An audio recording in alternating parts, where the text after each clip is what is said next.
guys, welcome back to my channel, and it is Borrasca Monday. I am so excited to be listening to the episode today and then filming this. We only have like 3, well, including this video, there's 3 left. So we have today, next week, and the week after that. There were some rumblings on Twitter about maybe a season 2. That would be fun. But this is about Borrasca episode 6, All Her Shame on Display. I am so excited because I cannot wait to finish this mystery. I think that's it. So without further ado, here's my reaction and review of Borrasca episode 6, All Her Shame on Display. Alright, so I just finished listening to the episode and I'm ready to talk about it. This one was interesting. It was very... I can't really explain how I felt about this episode. Like, yeah, like a big event happened. Yes, but we didn't really... And now we understand what's actually happening in this story. But there aren't a lot of, like, events within the episode. So I think this is going to be pretty quick. So we're going to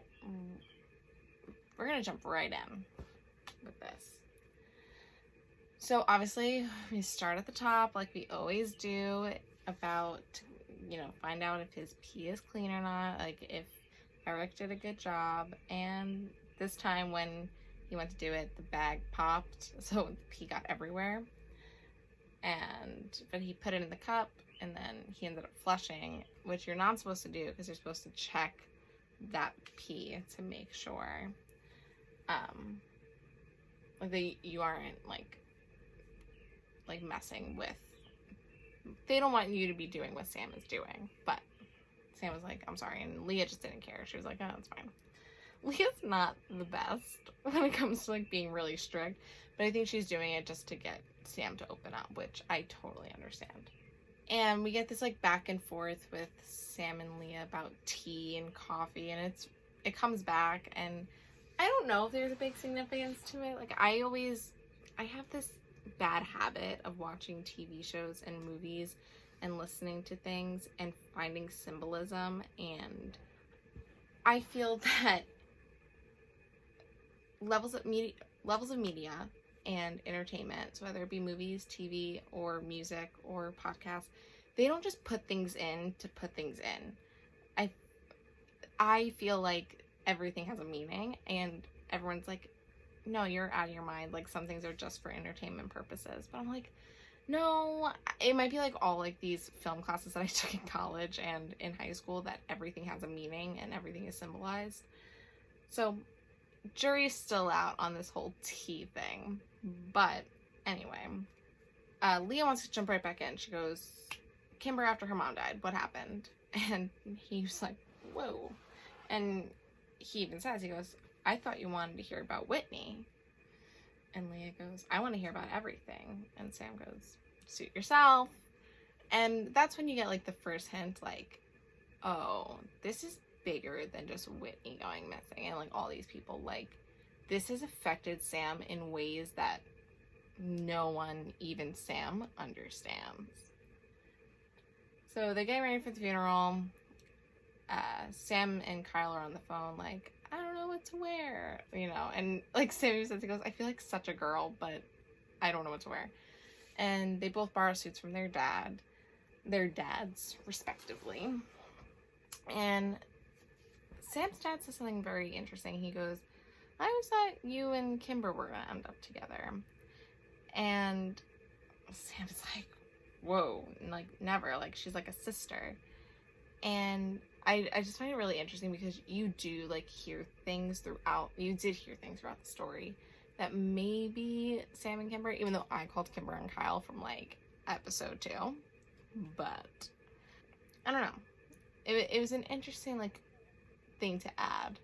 I think it's because everyone probably thought it, and now it's actually like happening. Well, not really, but like now they're speaking about it. Then we like finally hear from like Sam's mom again, which like she's been MIA for a few episodes. I'm just like, interesting. Kyle and Sam meet up, and Kyle is like trying to get high before, because he's like, I need to be calm because Kimber's dad hates me also. And Sam was like, I thought only her mom hated you. And he goes, it's apparently contagious. And I laughed at that. I thought that was fairly funny. Kyle wants Kimber and Sam to let everything go. Like, the Borrasca parties, Whitney, the suicide note. Like, he's just like, why can't things just go back? Like, we need to not be doing this. We should be leaving it for, like, professionals. Then right after that, we go back to therapy and we get the whole, like, tea thing again about, like, the sugar and the milk and the whiskey. And it was funny and I laughed, like, a lot. But I was like, why are we going back at this point? Maybe, oh, hi, brain. Maybe it's, like, Sam's way of not wanting to tell the story. Like, ooh, that's a good thought. I enjoy that. See, that's symbolism that I can get behind. I'm like, oh, okay, that makes sense. So then they go back to the funeral and no one showed up. Like, there's hardly anyone there. And Kimber's, like, distraught about this. She goes, she had friends. Like, she's lived here her whole life. Why aren't people here? And I think this has to do with, like, a stigma against suicide. Like, people think, they don't think highly of people who commit suicide. And we'll see that a little bit later in, like, 2 minutes. So that's interesting. And, you know, Kimber is distraught about that. And Kyle again is still like, are you sure you want to do this? And she's adamant. She's like, yep, I'm doing this. I need to know what that note says. Then Mr. and Mrs. Cleary come, and apparently Mrs. Cleary, Grace, was friends with Kimber's mom, Megan. So Mr. Cleary is the old sheriff, and then when he retired, Sam's dad became the sheriff. And Grace kept, like, interrogating Kimber on her mother's condition, like, how did you not know she wasn't okay? You know, and all this stuff. And Kimber's like, I need to go inside. They're about to start, like... And that whole thing was very weird and very suspicious. And they become more suspicious in a little bit. So when they walk in, Kimber, like, can't do it. She goes to the bathroom right away. She's like, which is part of their plan, but also, like, I don't think she can handle it mentally. And the casket apparently is, like, not good. Like, it, from the picture that Q Code put up on their Instagram, it looks very just like wood.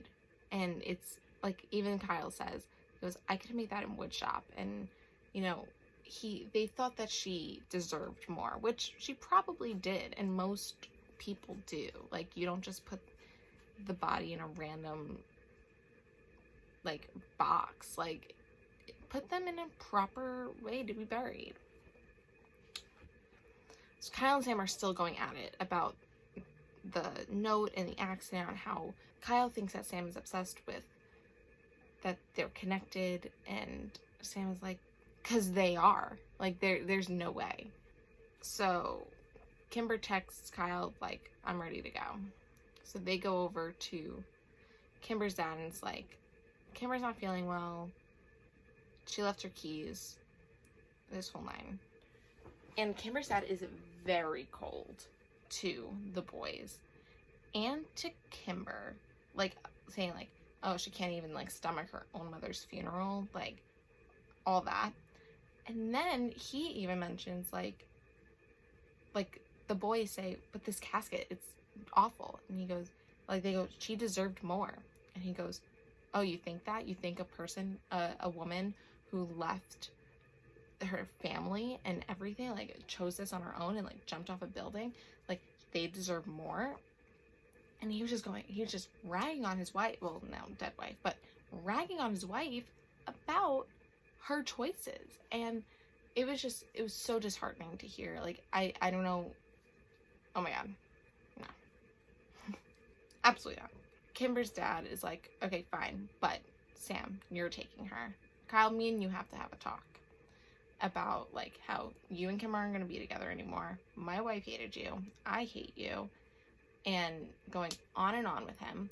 And Kyle's like, that's, like, your daughter is my future wife. And I was like, aw. It was a quick little aw.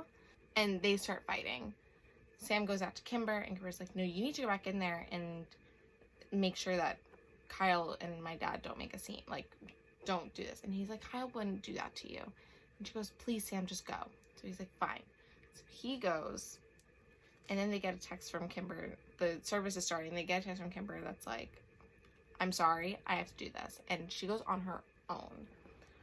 And she's not answering any of their text messages. And then when the service is over, she's still not back. And she doesn't answer any of their phone calls either. Then they see 2 deputies come into the church and start talking to Kimber's dad.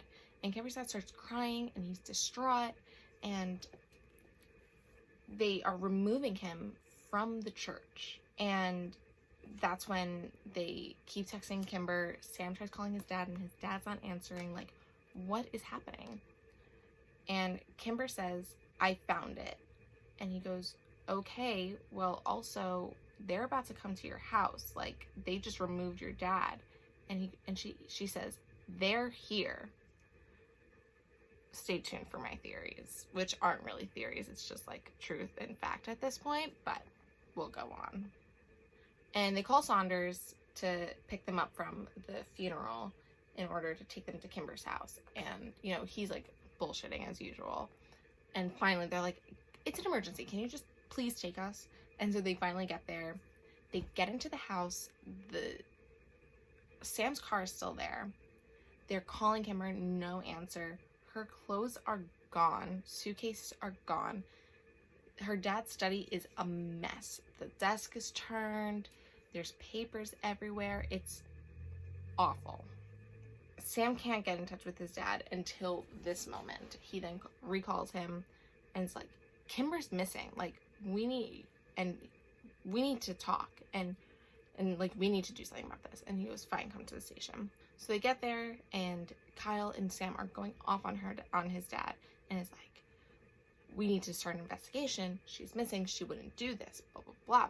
Even Kimber's dad's stuff was missing. Like, what happened? Like, something happened. And they tell him about the 2 deputies being at the funeral with Mr. Cleary. Forgot about to mention that. Ooh, English. I forgot to mention that. When the 2 deputies were talking to Kimber's dad, Mr. Cleary was there with him. And I'm just like, you're retired. You shouldn't be here. Leave, please. So now we're back at the police station in our time of reviewing this. And they're going to his dad like, this is so weird. Like, they removed him from his wife's funeral, like, before she can get buried. Like, what happened? He goes, you can ask them yourself. Here's Ramirez, who's one of the cops that was there. He comes in, and they flip out on him. And then finally they calm down. They ask him, like, actual questions. Like, where did you take her dad?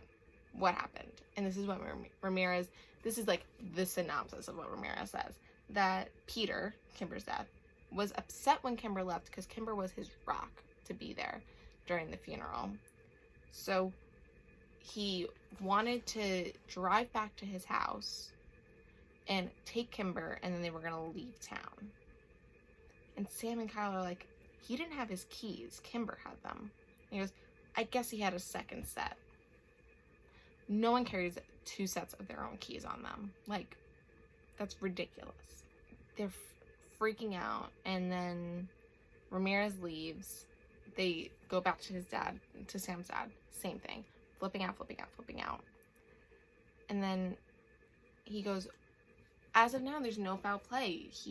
Their suitcases are gone. It looks like they willingly left. Kimber's a minor. She doesn't have a say in what happens. And he goes, but if they're not back by fall, when Kimber starts college, then I'll have a thorough investigation. And Kyle's like, in the fall, 2 months from now? No, you have to do it now. And Sam's dad's like, I can't. And Sam's like, oh yeah, that's right, because you didn't do a thorough investigation when Whitney went missing either. And that is when his dad is gone. His dad is like, what are you, like, come on. And then they go out, and then after Sam and his dad have a conversation about how he did everything he could for Whitney, on how he was his daughter, on how she was his daughter, and he was very upset. And now he's going to treat Kimber's case the same way because Kimber is like a daughter. And he goes, go, you and Kyle go give your statements to Ramirez, and then I'll see you at home. And he goes, sure. Like, he says something, and I was like, ooh, you're cold. So we don't hear them give their statements, but then they're in the car, and Kyle flips out on Sam, blames him for everything. And it's like, if it wasn't for you being so obsessed with these Borrasca parties, we never would have gone. Kimber would never have gotten picked, and she wouldn't be missing. And he goes, a reason that she could be missing is because her mom died.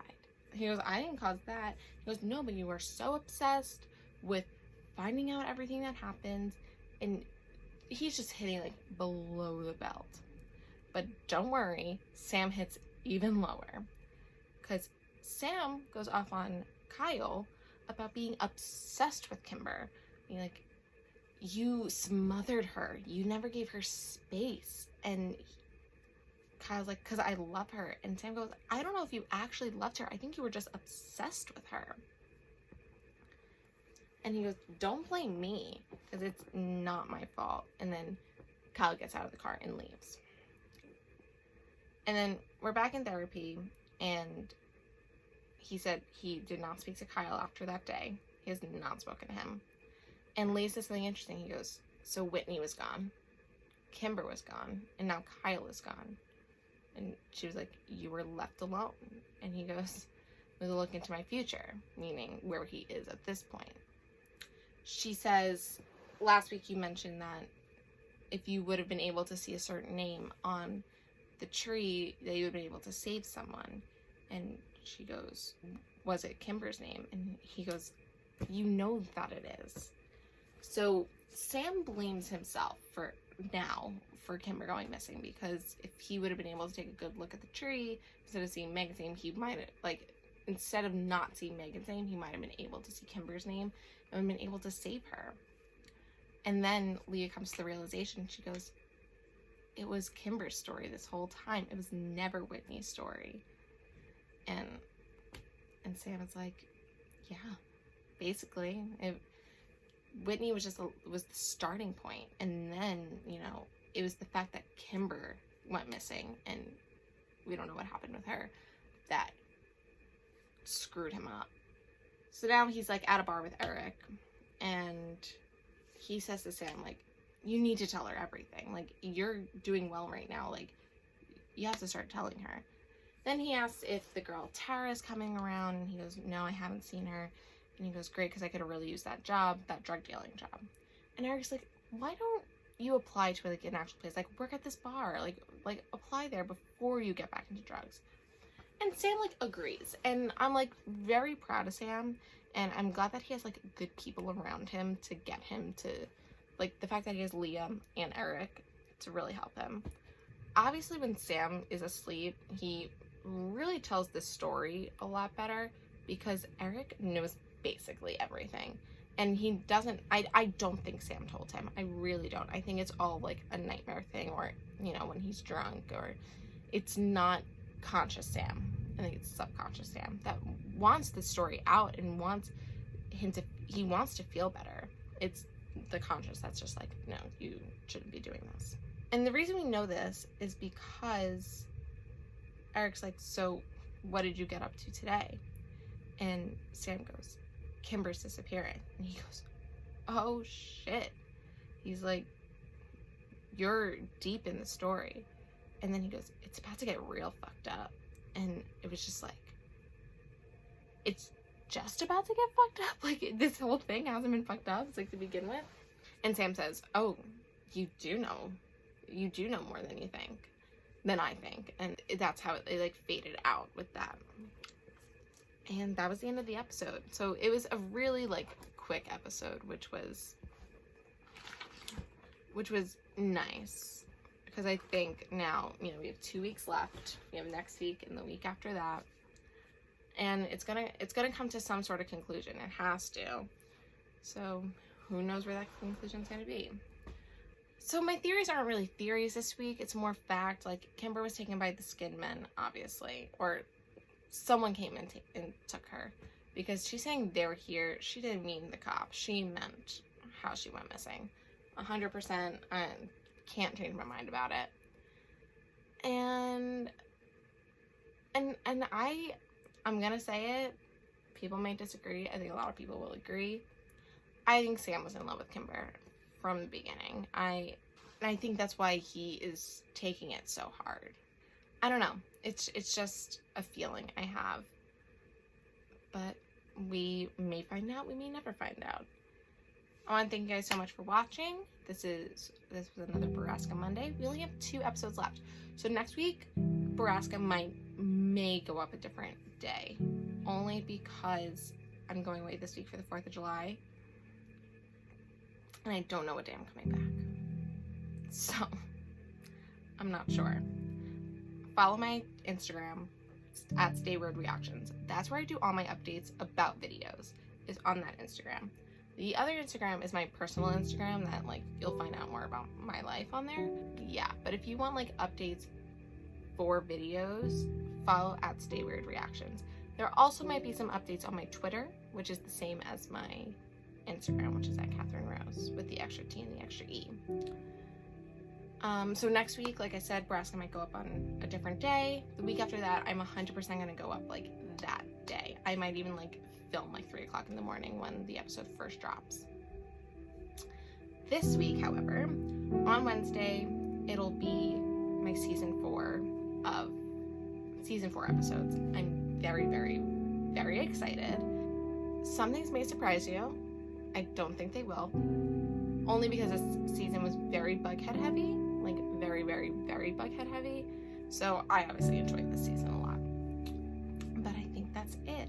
So, make sure you like this video, comment all your thoughts on this episode, and I love reading your comments on these episodes. It makes me so happy.